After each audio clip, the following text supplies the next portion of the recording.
Ever feel like you're pouring money into PPC but the conversion tap is just dripping? Chris here from PPC Geeks. Let's talk about a game changer. CRO. That stands for Conversion Rate Optimization. Think CRO is just about flashy landing pages? Think again. It's about smoothing the path from a curious clicker to a committed customer. And that path should be a slide, not a hurdle. Boosting conversion rates means more bang for your buck. Simple. But here's the snag. CRO often takes a backseat. Why? Well, it's a mix-up of roles, responsibilities, and frankly, a bit of a blame game. CRO isn't a solo act, it's part of the band. Combine it with the right traffic and you've got a symphony of successful campaigns. Why do we harp on about CRO? Because a clunky website could be your Achilles heel. Slow to load, tricky to navigate, lacking clear information, that's what's tripping up your conversions. And remember, it's all about testing. What works for one might not work for another.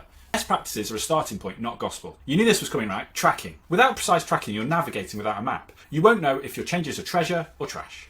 And to double down on CRO. It's always a good time, but first you need to get the basics right. Tracking, targeting and structure. Are you feeling a sting of recognition? We've got the compass to get you back on course.